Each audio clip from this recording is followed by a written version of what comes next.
مخدوم سمنا رحمۃ اللہ تعالی علیہ اپنے وقت کی غوثیت کے مقام پر فائز تھے، جنہوں نے بھی ٹکر لی ہے وہ ہمیشہ کے لیے خائب و خاسر ہوئے ہیں۔ مخدوم سمنا رحمۃ اللہ تعالی علیہ کے ساتھ لوگوں نے بہت سارے معاملات کیے، مولویوں نے بھی اس زمانے کے مناظرے کرنے کی کوشش کی۔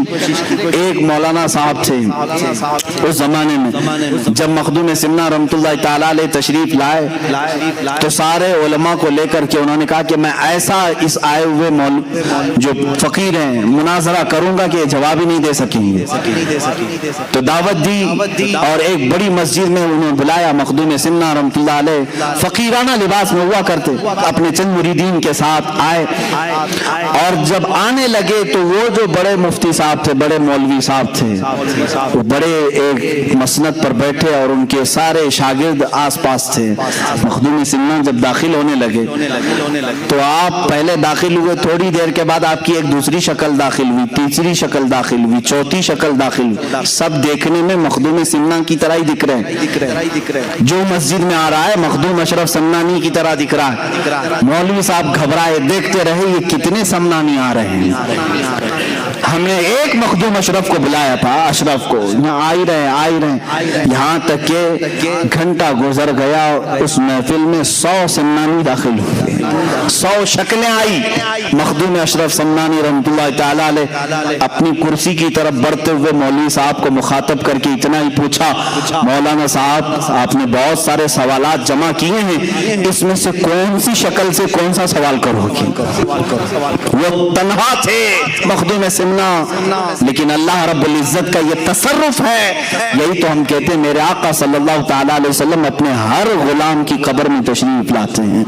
یہ نہیں کہ ذات کے ٹکڑے ہوتے ہیں، آدھا ادھر آدھا ادھر۔ سورج جب ایک بار نکلتا ہے تو مدینے میں بھی چمکتا ہے، ہند میں بھی چمکتا ہے، وہ امریکہ میں بھی ہے، افریقہ میں بھی ہے، ہر علاقے کو یکساں اپنی سورج کی روشنی پہنچاتا ہے۔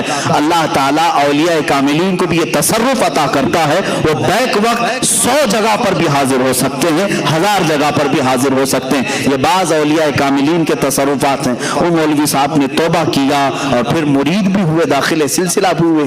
حضرت مخدوم سمنا رحمۃ اللہ تعالی علیہ کا حال یہ تھا کہ آپ کے ساتھ سواریاں چلتی تھی، گھوڑے، اونٹ۔ ایک بار آپ آئے، رات کا وقت تھا، ایک علاقے میں مسجد میں اندر قیام کیا اور صحن مسجد میں گھوڑوں کو باندھ دیا۔ گاؤں میں بات مشہور ہوئی، ایک نیا مہمان آیا، فقیر ہے، لیکن انہوں نے گھوڑے مسجد کے پاس باندھ دی، صحن میں، مسجد کے صحن میں باندھ دی۔ جو مولوی حضرات تھے، طلبہ تھے، سب دوڑے دوڑے آئے، کہا کہ ایسا فقیر، ایسا مرد قلندر، اگر تم اللہ کے ولی ہو تو یہ مسجد کی بے حرمتی نہیں ہو جاتی کہ جانور باندھے؟ مخدوم سمنا رحمۃ اللہ تعالی علیہ بیٹھے تھے، تھوڑی دیر میں ایک گھوڑے نے سر ہلایا، اپنے ایک مرید سے کہا اپنے اس گھوڑے کو لے جاؤ، یہ اپنی پیشاب کی شکایت کر رہا ہے، اس کو پیشاب کروایا گیا۔ تھوڑی دیر کے بعد ایک گھوڑے نے سر ہلایا، مخدوم سمنا نے کہا اس گھوڑے کو لے جاؤ، یہ لید کرنا چاہتا ہے۔ جو شکایتیں ہوتی رہیں، تھوڑی دیر تک ان گھوڑوں کو، اونٹوں کو باہر لے جایا جاتا تھا، ان کو فارغ کر کے لایا جاتا تھا۔ تمام علماء اور مولوی حضرات بیٹھے تھے، انہوں نے دیکھا یہ کیا ہے۔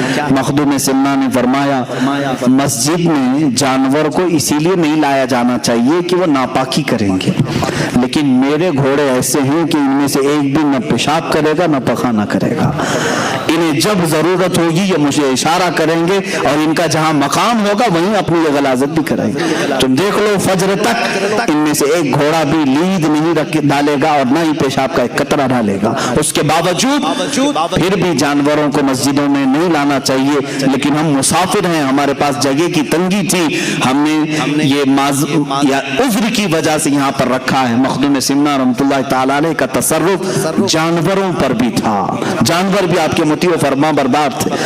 ایک علاقے میں آپ کے ساتھ مذاق بھی کیا گیا تھا، لیکن وہ مذاق حقیقت ہو گئی۔ کچھ اوباش نوجوانوں نے ایک جنازہ تیار کیا اور کہا کہ ڈپلیکیٹ مردے کو رکھ کر کے، یعنی زندہ آدمی کو رکھ کر کے مخدوم اشرف سمنانی سے کہیں گے جنازہ پڑھا دیجیے۔ جب وہ نماز پڑھانے لگے یہ مردہ اٹھے گا، تالیاں بجائیں گے، سب مذاق اڑائیں گے، اللہ کے ولی کا مذاق۔ اسی لیے میرے آقا صلی اللہ علیہ وسلم نے فرمایا من عادى لي وليا فقد آذنته بالحرب، جو میرے کسی ولی سے دشمنی کرتا ہے میں اس کے ساتھ جنگ کا اعلان کرتا ہوں۔ اللہ سے کون جنگ کرے گا؟ اللہ کے ولیوں سے جس نے دشمنی مول لی گویا کہ وہ اللہ کے ساتھ جنگ کرنا چاہتا ہے۔ تو مخدوم سمنا رحمۃ اللہ تعالی علیہ کو لوگوں نے اصرار کر کے بلایا، آپ آئیے جنازہ پڑھائیے، ہمارے علاقے میں انتقال ہو گیا، جنازہ لایا، صفیں لگائی، آپ منع کرتے رہے، زبردستی آپ کو امام بنا کر کھڑا کیا گیا، آپ نے تکبیر باندھی، چاروں تکبیریں ہوئی، سلام پھیرا اور کہا لے جاؤ دفن کرو۔ بیچ نماز میں وہ لوگ سوچتے رہے یہ اٹھے گا مردہ اور تالیاں بجائے گا مزہ کو، لیکن وہ اٹھا ہی نہیں۔ جب سب سلام پھیر دیے مخدوم سمنا نے مخاطب کر کے کہا اے لوگوں مجھے معلوم ہے تم نے جنازے میں کیا رکھ کر لایا تھا، مجھے معلوم ہے، لیکن اللہ تعالیٰ اپنے کسی بھی ولی کا مذاق گوارا نہیں فرماتا۔ تم نے اسے کفن پہنایا اور اللہ نے اسے حقیقی موت کا لباس پہنایا۔ اب اشرف نے اس پر جنازہ پڑھ دیا، اب دوبارہ اس کی زندگی نہیں ہے، لے جاؤ دفن کرو، وہ ہمیشہ کے لیے مر گیا۔ لوگوں نے توبہ کیا۔ اللہ کے ولیوں کے ساتھ جو مذاق کرتا ہے میرے عزیزوں اس کے ساتھ بہت برا حشر ہوگا۔ میں نے اسی طرح دیکھا مدینہ رسول میں میرے آقا صلی اللہ علیہ وسلم کا رحم و کرم ہے، اس غلیظ متوع کو آج تک میں یاد رکھا ہوں، اللہ اس پر لعنت کرے، جالیوں کے پاس کھڑا ہے، ہندوستانی پاکستانی جو حجاج آتے ہیں میرے آقا کی بارگاہ میں کہتے ہیں دعائی ہو یا رسول اللہ، فریاد ہو یا رسول اللہ، حضور کی بارگاہ میں یہ پیش کرتے ہیں۔ وہاں موجود ایک وہابی متوع کو غصہ آیا، اس نے کہا کیا رسول سے مانگتے ہو، کیا رسول سے مانگتے ہو، یہ شرک ہے۔ کہا ہم رسول سے نہ مانگیں تو پھر کس سے مانگیں؟ اللہ سے مانگتے ہیں، اللہ سے مانگو۔ میرے عزیزوں بات سچی ہے، اللہ ہی دیتا ہے، بخدا خدا کا یہی ہے در، نہیں اور کوئی مفر مقر، جو وہاں سے ہو یہی آ کے ہو، جو یہاں نہیں تو وہاں نہیں۔ یہ میرے امام اعلیٰ حضرت نے ہمیں سمجھایا ہے۔ دربار رسالت یہ اللہ رب العزت تک پہنچنے کا راستہ ہے۔ اے نادان اگر اس نبی نے نہ بتایا ہوتا تو تو خدا کو رحمان بھی نہیں جانتا، کبھی نہیں سمجھ سکتا۔ اس متوع نے میرے سامنے ایک حرکت کی تھی، کہا دیکھو میں ناچ رہا ہوں یہاں پر، اور اپنی پیٹھ جالیوں پر لگا لگا کر کے گھسنے لگا، پیر اچھل اچھل کر کے کرنے لگا۔ یہ کسی کو نفع بھی نہیں دے سکتے، نقصان بھی نہیں دے سکتے۔ دیکھو میں اگر کچھ ہونا تھا تو میرے ساتھ ہو جاتا۔ ان حاجیوں نے کان پکڑ لیا اور وہاں سے نکل گئے۔ میرے عزیزوں کچھ لوگ میرے ساتھ تھے، انہوں نے کہا پوچھا بھی کہ حضرت یہ اتنی بدتمیزی کر رہا ہے، گستاخی کر رہا ہے، عذاب آ جانا چاہیے۔ مجھے اس وقت ہمارے ایک بزرگ کی بات یاد آئی، میں نے ان سے بھی یہ سوال کیا تھا کہ ان پر اللہ کا عذاب کیوں نہیں آتا؟ انہوں نے کہا بیٹا اللہ کا عذاب کیا تم سمجھتے پتھر آ جائیں، بارش آگ کی نازل ہو جائے، زمین پھٹ جائے، یہی اللہ کا عذاب ہے؟ کہا یہ دکھنے والے عذاب ہے، اللہ کا اگر سب سے بڑا کوئی عذاب ہے تو اپنے گھر کے قریب رکھ کر کے بھی ایمان کی دولت ختم کرتا ہے، اس عذاب میں تو وہ مبتلا ہے، اللہ نے ایمان سلب کر لیا ہے، اس کا ختم ہو چکا ہے، یہ سب سے بڑے عذاب میں گرفتار ہے۔ اسی طرح میرے عزیزوں جنہوں نے اولیاء کاملین سے دشمنی کی اللہ تعالیٰ ان کا خاتمہ برا کر دیتا ہے۔ وہ اس دنیا کی نعمتوں سے تو لطف اندوز ہو سکتے ہیں لیکن قیامت کے دن وہ خائب و خاسر اٹھیں گے۔ اللہ کے ولیوں سے دشمنی نہ لو۔ مخدوم سمنا رحمۃ اللہ تعالی علیہ کا مذاق کرنے کی کوشش کی گئی لیکن جنازے میں ہمیشہ کے لیے آدمی سو گیا۔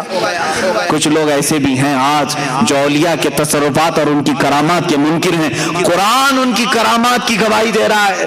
سلیمان علیہ السلام کی امتیوں میں ایک امتی ایسا ہے کہ سبا بلقیس کا تخت ملک یمن سے فلسطین میں ایک لمحے میں نہیں پلک جھپکنے سے پہلے حاضر کرتا ہے۔ یہ قرآن کی آیت ہے، قرآن ولیوں کی کرامت کا ذکر کر رہا ہے۔ اور یہ آج کل کے لوگ جو اولیاء کاملین کے منکر ہیں یہ در حقیقت اللہ کے ولیوں کی دشمنی پال رہے ہیں۔ یاد رکھنا رب تبارک و تعالیٰ کی پکڑ اور اس کا انتقام بہت سخت ہوتا ہے۔ تم جب اپنے کسی دوست کی توہین برداشت نہیں کر سکتے